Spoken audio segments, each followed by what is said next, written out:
Dear student, 9th class math exercise 1.2 में सबसे पहले देखते हैं हम पहला question. State whether the following statements are true और false, justify your answer. Question number first का first part, every irrational number is a real number. हमें ये बताना है कि हर एक इरेशनल नंबर है वो एक रियल नंबर होता है। तो सबसे पहले क्वेश्चन नंबर फर्स्ट का first part, every rational number is a real number.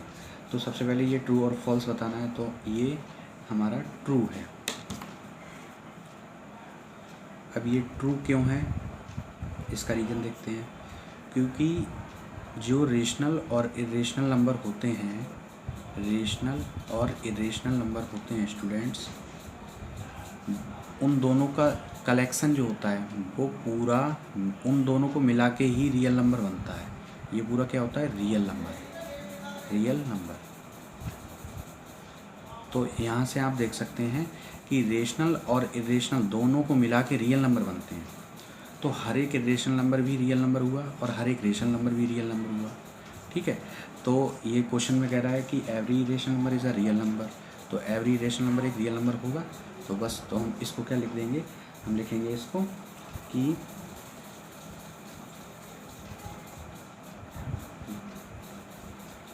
Real number is the collection of all rational and irrational number. Real number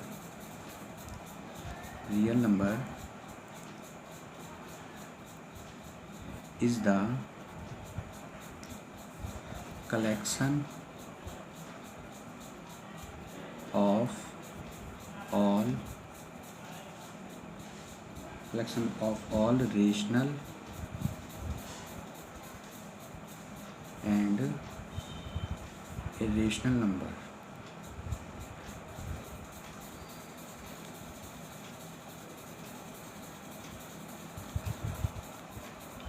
okay students, तो सबसे पहले हमारा क्वेश्चन नंबर फर्स्ट का फर्स्ट पार्ट हो गया। आगे बढ़ते हैं क्वेश्चन नंबर फर्स्ट का सेकंड पार्ट। क्या कहता है, every point on the number line is of the form root m where m is the natural number. तो सबसे पहले हमें पता होना चाहिए नेचुरल नंबर क्या होते हैं। एम नेचुरल नंबर है, तो नेचुरल नंबर हमारे 1 से स्टार्ट होते हैं, 1 2 3 4 dot dot and so on. ये हमारी नेचुरल नंबर है, नेचुरल नंबर। तो अब हमें ये बताना है कि every point on the number line is of the form square root of m. मतलब कि स्क्वायर रूट ऑफ एम, हर एक नेचुरल नंबर का अगर हम स्क्वायर रूट करें तो वो हमें नंबर लाइन पे मिलेगा। नंबर लाइन क्या होती है हमारी, नंबर लाइन हमारी इस तरीके से होती है।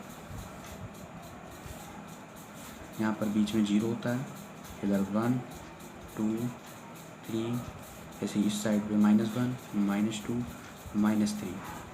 तो हमें ये बताना है कि स्क्वायर रूट अगर हम किसी नेचुरल नंबर m का स्क्वायर रूट करें, स्क्वायर रूट ऑफ m करें, तो हमें जो नंबर मिलेगा वो इस नंबर लाइन पे सिचुएटेड होगा।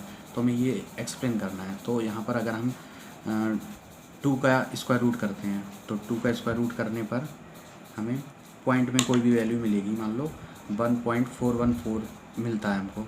तो ये 1 से थोड़ा ज़्यादा है, बट 2 से कम है, तो ये 1 और 2 के बीच में कहीं ना कहीं पे होगा। ऐसे ही इसका भी सबका मिलेगा।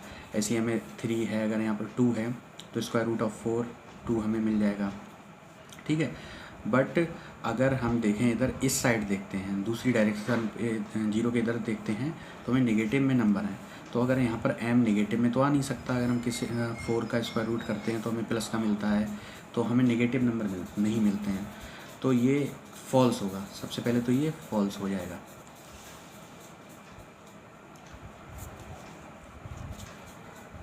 फॉल्स हो गया क्योंकि हमें नेगेटिव नंबर नहीं मिलेंगे। इसमें किसी का भी स्क्वायर रूट अगर हम करेंगे तो हमें नेगेटिव नंबर नहीं मिलेंगे। ठीक है, तो हम यहाँ पे इसका रीज़न क्या लिखेंगे कि negative number can not be the square root of, negative number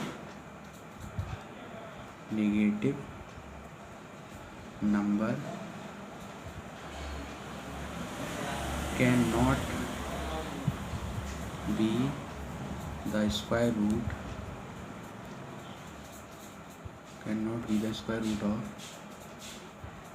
of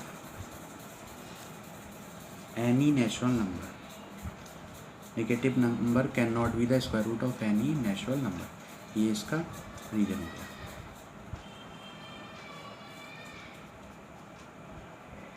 ये हमें जस्टिफाई भी साथ साथ में करना है, इसलिए ये हमारा जस्टिफिकेशन हो गया इसका, ये जस्टिफिकेशन है, ये हमारा जस्टिफिकेशन है, जस्टिफिकेशन, इसलिए हमारा ऊपर वाला यहाँ पर ये जस्टिफिकेशन है। Okay students, question number first का थर्ड पार्ट देखते हैं। क्वेश्चन नंबर फर्स्ट का थर्ड पार्ट क्या कहता है? Every real number is an irrational number, हर एक रियल नंबर एक इरेशनल नंबर होता है। तो अभी हमने थोड़ी देर पहले आपको बताया था, ठीक है। तो रियल नंबर अगर हम कोई सा भी देखते हैं, अभी हमने बताया था आपको कि रेशनल और इरेशनल का जो कलेक्शन होता है वो रियल नंबर होता है, बट हर एक रियल नंबर इरेशनल कैसे हो सकता है? वो रेशनल भी हो सकता है।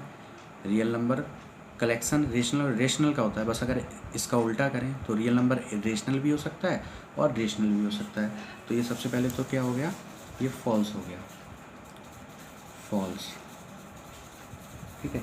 इसकी अब इसको समझने के लिए थोड़ा हम इस तरीके से देख सकते हैं, जैसे अगर हमने फोर का स्क्वायर रूट किया हमने 4,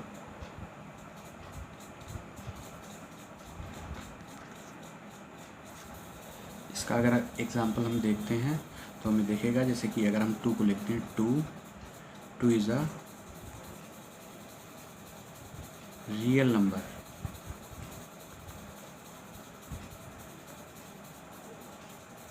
but not irrational number, but not real number, but not an irrational number।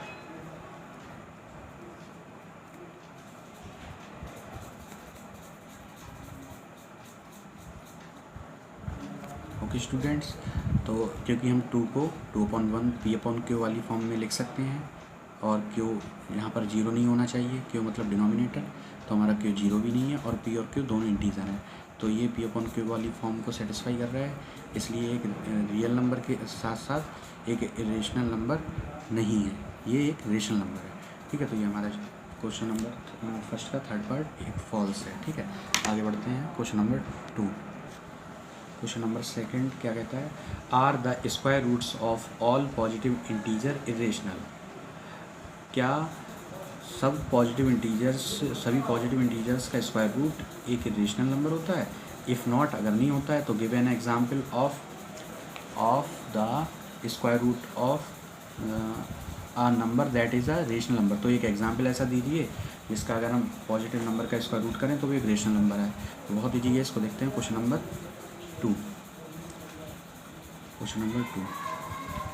2 क्या कहता है? तो सबसे पहले अगर हम देखते हैं, अगर हम 2 एक ऑल पॉजिटिव इंटीजर कोई सा भी उठा लो, positive integer,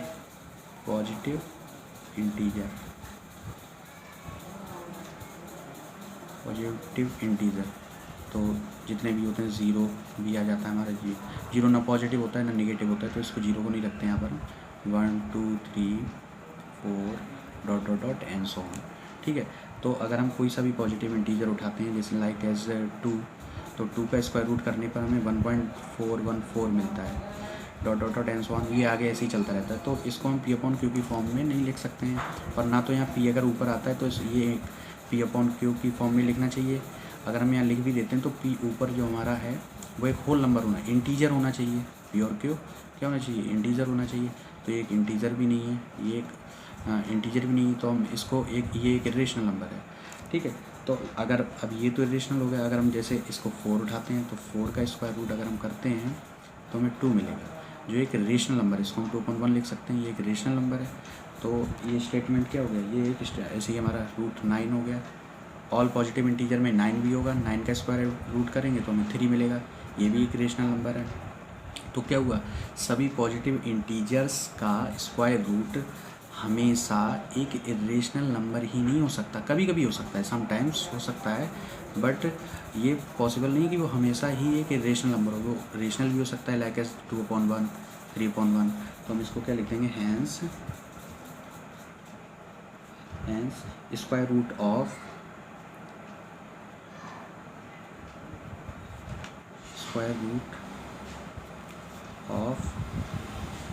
positive integer can be a rational number, square root of positive integer can be a rational number। Okay students, आगे बढ़ते हैं। क्वेश्चन नंबर 3 क्या कहता है, देखते हैं। Show how √5 can be represented on the number line. तो सबसे पहले हम एक नंबर लाइन बनाएंगे जिसमें यहाँ से जो 0 होगा, 0 से हम डिस्टेंस 2 यूनिट डिस्टेंस हमें मेज़र करके लेनी होगी। तो 1 और 2 यूनिट करके डिस्टेंस हमने पहले से ही ले रखी है, ठीक है। और इस पर 2 लेने के बाद इस पॉइंट पर हमें एक परपेंडिकुलर 1 यूनिट का डालना है। तो जैसे हमने 2 यूनिट लिए उसी के अकॉर्डिंग हम 1 यूनिट का यहाँ पर एक परपेंडिकुलर लेंगे, परपेंडिकुलर लिया, ठीक है। इसके बाद हम क्या करेंगे, इसके बाद हम ये इस 0 पर इसको इससे मिला देंगे। इसका नेमिंग दे देते हैं। अगर हम इसको नेमिंग देंगे O A और ये हो गया हमारा B। तो B को हमने O से मिलाया, तो B को हमने O से मिला दिया, तो इसका ये एक ट्राइंगल बन गया। ट्राइंगल में ये इसका हमारा ये इसका परपेंडिकुलर 1 यूनिट का हो गया, ये हमारा 2 यूनिट का हो गया, ये इसका बेस हो गया और ये इसका हाइपोटेन्यूस हो गया, ठीक है। तो अगर हम इसको हाइपोटेन्यूस को अगर हम निकालेंगे इससे यहाँ से, तो हम पाइथागोरस से इसको लगा सकते हैं, ठीक है। तो वही पाइथागोरस क्या होगा,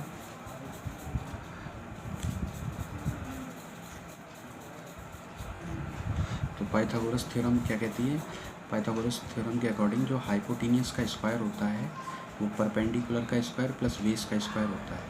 ओके, तो हाइपोटेन्यूस का स्क्वायर हमें निकालना है, हाइपोटेन्यूस निकालना है। तो परपेंडिकुलर हमने कितना 1 यूनिट का लिया, तो 1 का स्क्वायर प्लस बेस हमारा 2 यूनिट का है तो 2 का स्क्वायर, इस तरीके से लिया। हाइपोटेन्यूस का स्क्वायर निकालने के लिए हमने 1 का स्क्वायर 1 ही होता है, 2 का स्क्वायर 4 हो गया यहाँ पे, ठीक है। तो ऐसे ही हम आगे बढ़ेंगे इसको। तो हाइपोटेन्यूस इक्वल टू 1 + 4 5 और ये स्क्वायर रूट अगर इधर स्क्वायर इधर आएगा तो इस पर स्क्वायर रूट लग जाएगी। तो इसका मतलब क्या होगा कि जो हाइपोटेन्यूस है उसकी लेंथ कितनी है हमारी, √5 यूनिट। तो इसका मतलब ये हुआ कि जो O पॉइंट मतलब 0 से यहाँ तक की जो डिस्टेंस है वो हमारी √5 यूनिट है। बट ये √5 हमारा हमें नंबर लाइन पे शो करना है, तो इसको हम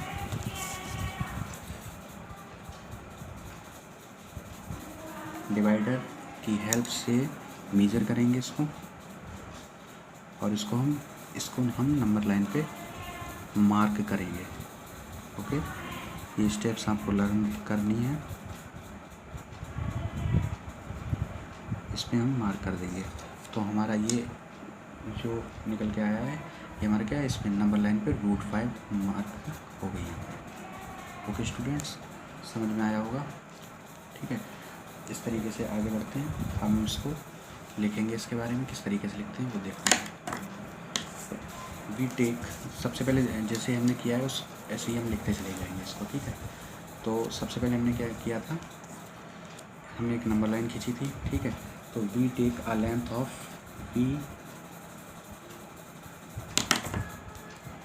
take a length of 2 units from O, यहाँ से 2 यूनिट की लेंथ ली थी हमने ऑन द नंबर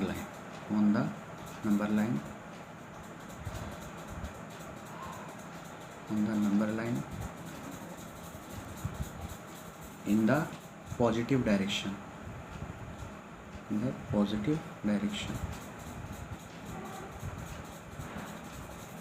तो स्टूडेंट्स पॉजिटिव डायरेक्शन मिली क्योंकि हमें √5 शो करना था। और हमने क्या किया, एंड 1 यूनिट परपेंडिकुलर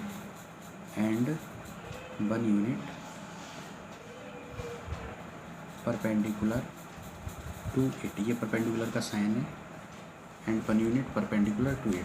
ठीक है, अब इसके बाद हमारा जो ट्राइंगल फॉर्म हो गया, उसमें जो हाइपोटेन्यूस थी उसकी लेंथ थी हमारी क्या थी, √5 मेजरमेंट थी। तो the hypotenuse of the triangle, the hypotenuse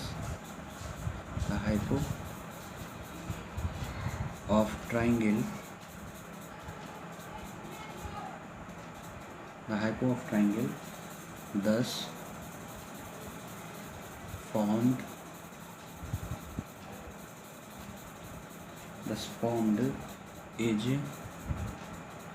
is of length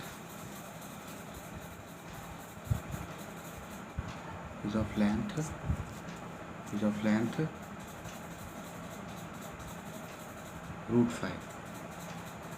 Then with the help of a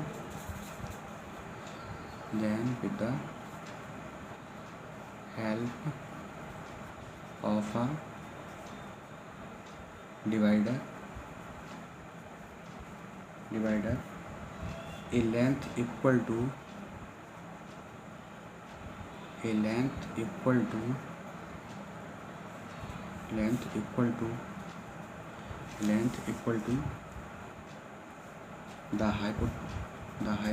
the hypo के इक्वल हमने लेंथ को डिवाइडर में फिल किया, hypo of √5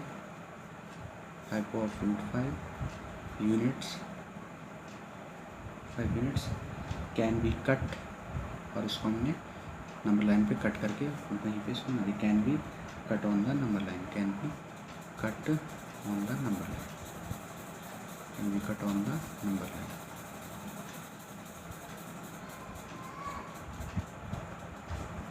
I hope you can understand. Okay students, अगर आपको समझ में आया हो या आपको कोई प्रॉब्लम हो कमेंट करिए, लाइक कीजिए और चैनल को सब्सक्राइब कीजिए। Thank you very much.